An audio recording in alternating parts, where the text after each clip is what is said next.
Spinning back kick by Jendoubi. This is the first kick that we can get from this fight analysis, and the reason why the red was able to get in the right range to score with this technique is first because the red is taller and has a better lever. Then, as you can watch, first and strike, he fake a side kick. This is a borderline technique because it's not allowed by rules. So if you get a bad referee, you can get a gun jump from this action. But if we don't want to play dirty, we can just strike a side kick and then throw your spinning back kick. Or you can slide in and spinning back kick. In any case, you have to first annoy your opponent with multiple side kick so that you can create a sort of pattern in his mind, and then you can strike this combination. But what really matters for this combination is that you don't have to give free time to your opponent to read your next attack. And this is the reason why it's much better than just a spinning back kick. Because if you didn't notice, and just if you watch your friends, Yudo Yang, it's easy to read the spinning back kick. Most fighters with their stance in that moment, they easily show you their next attack. So it's like they play on poker with the face-up cards. And to avoid this situation,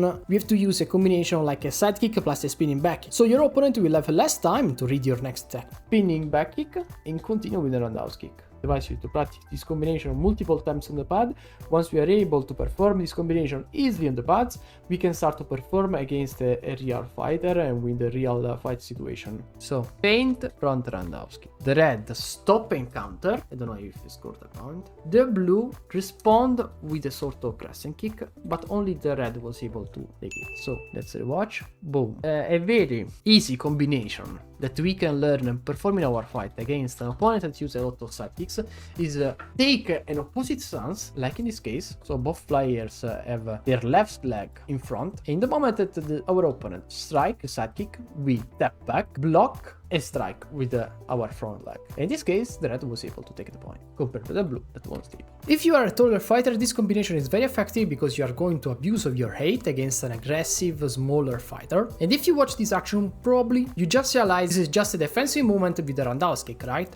But in this case, the red, due to the fact that it's a centimeter taller compared to the blue, the red needed just to put the foot one step behind, or just few centimeters behind, to get out of the blue kicking range. He was still in his kicking range. And he was able to get 2 free points just because he decided to play one step back, first and kick. The same thing can be performed by a smaller or any sort of fighter against people that want to clinch. If you are questioning if the blue fighter would do the same in this situation, yes, but probably he need first to slide in again, so he had to apply 2 movements instead of 1, due to the fact that he's smaller compared to the red. Now he got an advantage. Now the blue needs to take back those 2 points, and in my opinion the red bind need to keep this lead or maybe slightly increase it. This is not even a roundhouse kick, okay? So I use a lot of this kick, this sort of crescent kick every single time, where he try to aim on the back of the opponent. If you watched my previous video about the blue, this is one of the most common technique and he scores a lot with it. The strategy is very simple. Close and strike with this sort of crescent kick to the arm. The difference within a backstep and roundhouse kick is that this is a fake high kick. So we aim for the helmet with the roundhouse kick or crescent kick, but then we want to score on the armor with the heel of our foot.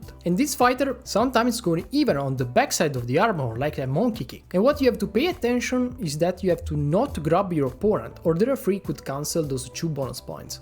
Now we can watch an application of this technique. And the reason why this kick is very fast in my opinion is because this is not a roundhouse kick. So when he perform this kick, his hip doesn't rotate so much, so he can even strike on a vertical side. That's even the reason why he's able to strike and take a lot of kicks. So because it's very hard to block, he's able to score a lot with this type of kick is because it's hard to block. He can throw it from every position, and he was able to find a spot on the opponent side. A little bit weird, but still effective. A spinning kick. Front, boom. So another counter to side kick is the spinning back kick. Nothing to tell if you can perform it. If you train it, you can do it.